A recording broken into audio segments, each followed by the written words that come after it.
bokk ci benn institution ba nga xam ne dañ ne c'est le troisième pouvoir constitutionnel enfin bi constitution reconnaître dama ne il faudra ñu revoir donc pour man à mon avis suñu constitution avant ñu dem na sens muy benn ñaareel bi la présence ou non du chef de l'État man dama jàpp ni que lu am solo la à l'heure actuelle parce que tamit dañ ko wax te de Issa suñuy réew yi tolloowuñu guñu fa nga xam ne mën nañu bàyyi magistrats yi ñoom seen biir ñu ne dañuy gérante seen biir seen carrière et tout néew ma nag mënuñu ko def mais je dis état bi ñu toll nii. amagul maturité bi daal. peut-être pas la maturité mais démocratique wala judiciaire. waaw mais comme c'est des gens qui n'ont jamais été préparés justement à cette situation là. mënuñu d'un seul coup nii ne président da ciy génne loxoom toog di leen seetaan parce que bu boobaa nag il faut le dire ici mu leer nañ y aura beaucoup de règlements de compte entre ñoom magistrats yi. donc yenn yi président moo ko mën a taxaw di arbitrer wala rafetal. li leer ba leer dana génn wala du génn man bokk naa ci ñii di xalaat ne que président dafa war a des ci conseil supérieur de la magistrature léegi ci wàllu rapport bi nga xam ne moom lañ ko jox. pour ñoŋal justice bi fonctionnement justice bi. nga xam ne moo jógee ci les assises là. quel que soit ce qu'on peut proposer je dis quel que soit ce qu'on peut proposer dafa am la nga xam ne ay réalités la qui sont là dans les textes yi nga xam ne ñoo yore organiser la justice au Sénégal yi ci bëri surtout les codes pénals code de procédure pénale et consorts gis nga yooyu il faut que ñun suñu bopp magistrats yi en premier am le courage de reconnaître que ces textes-là pour la plupart sont obsolètes parce que hérités du colon ñu conformer ko à la réalité sénégalaise c'est-à-dire mu nekk des textes purement sénégalais pour des Sénégalais et par des Sénégalais gis nga loolu rek mooy la plus grande modification ba nga xam ne bu ñu ko indee soxlatuwul ñi naan indépendance des magistrats ou ceci ou cela à l'état actuel je dis bu ñu ko bàyyee nii nañu bàyyee nii fonctionnement ou bien l'administration de la justice bu ñu ko bàyyee nii avec les textes quelles que soient les nominations qui seront faites demain ou après-demain Isa on reviendra au même schéma on aura des monstres à différents postes yi nga xam ne moom la ñuy décrier tey. kon il faut ñu am ay textes yu baax ba nga xam ne ku fa mën di toog même bu fekkente ne jub nga ak juboo doo mën a jalgati yoon. doo mën a jalgati yoon c'est-à-dire faire en sorte que xaw ma kan moo ko waxati woon. Jerry Rawlings je ferai en sorte que même le diable bu ñëwee pour jéem a changer sax du ko mën a changer. donc il faudra faire des textes yi nga xam ne même bu dee l'exécutif bëgg na wañ loxo benn magistrat. du ko wàññee yenn wàññi et puis tamit une chose Issa dafa am ce qu'on appelle la réalité du pouvoir bi nga xam ne benn moment le président de la République day soxla am une certaine mainmise entre guillemets waxuma mainmise balaa ñu maa tukkil une certaine mainmise sur le parquet parce que Issa tey jii est-ce que du Sénégal dafa changé wala lan li ñu doon dégg il y a de cela 5 mois 6 mois 7 mois 8 mois 1 an 2 ans bokkut ak li ngay wax nii. li doon wax naan président conseil supérieur de la magistrature nekkinam déjà moo waral lu bare yàqu ci justice. beneen bi mainmise bi ngay wax nii nee nga. bokkut ak mainmise bi ngay wax sax mais. non en fait dama discuter ak benn magistrat. qui a siégé.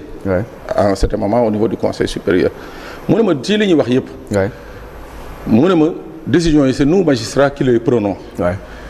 président li muy def mooy que peut-être sur certains postes mun na ne non man je préfère monsieur Ndiaye à la place de Issa. waaw ñu xaw a coow arbitrer ñu nangul ko ainsi de suite voilà ou bien ñu bañal ko mais pour la plupart du temps ñun mais en tout cas quand je dis que une certaine mainmise. mooy que des fois tamit il faut se dire la vérité un pouvoir soxla nga quand même une certaine mainmise. ci yenn portion wu république bi ça il faut. faw nga diriger. waaw gouverner. pour nga gouverner nga diriger dafa am la nga xam ne faw nga am ci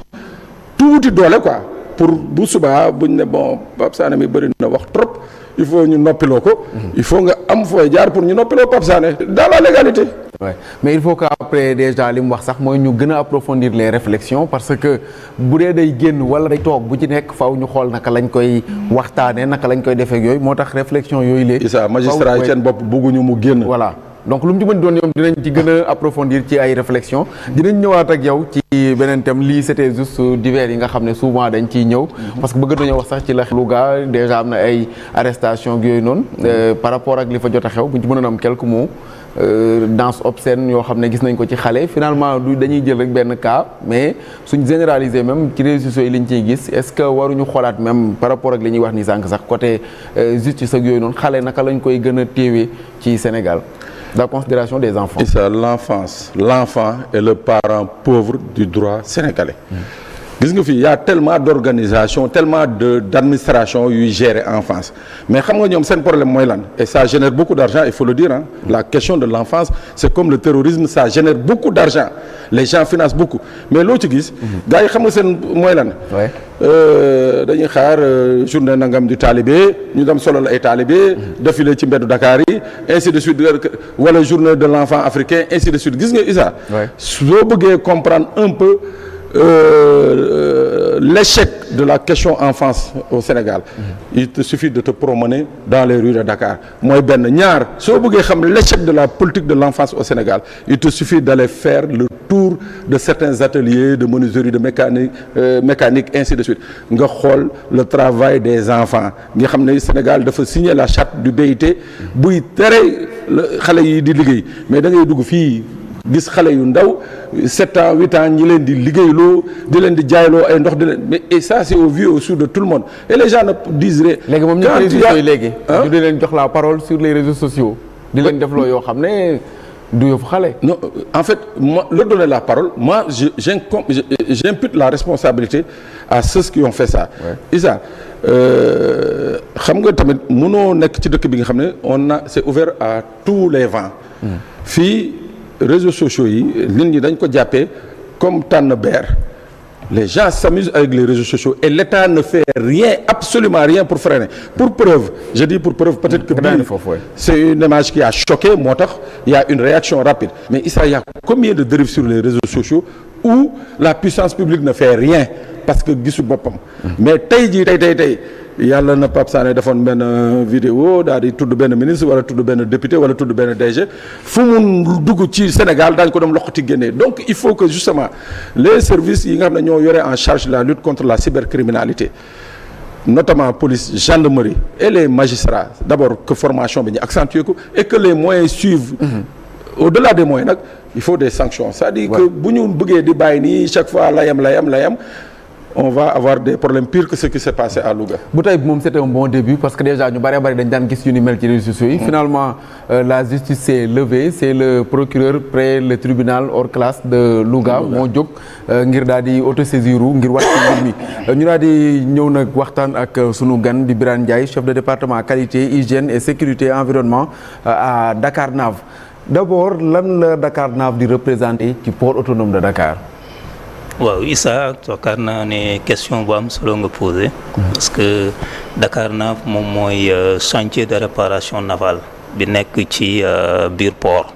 donc boo déggee nag chantier de réparation navale moom mooy chantier bi nga xamante ni moom mooy def arrêt technique u bateau yi lépp lu concerné problème bu bateau mën a am bu ñëwee foofu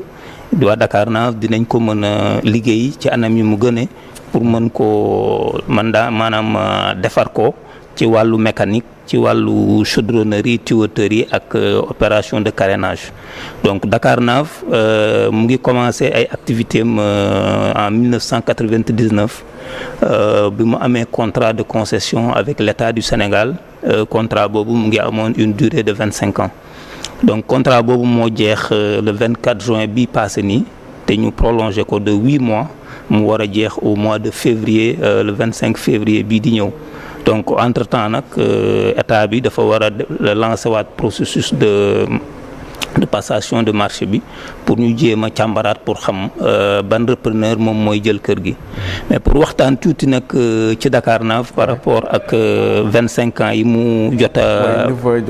waaw yi mu jot a am. ci par rapport ak sa représentation. waaw li mu représenté au port. waaw li mu ci biir port bi mooy li ma lay wax noonu ni la Dakarnave lépp loo xamante ni problème bu am ci bateau ci biir port bi wala même à l'international parce que Dakarnave n'est pas seulement une entreprise buy liggéey liggéey seulement avec des clients nationaux mais am nañu la plupart de nos marchés ay clients yoo xamante ni dañu nekk au niveau de l'international donc réputation boobu nag moom la ñàkkoon au départ parce que société bi nga xamante ni moo doon la société nationale mu nekkoon Dakar Marine dans les années 90 dafa amoon ay problèmes de trésorerie ak des problèmes de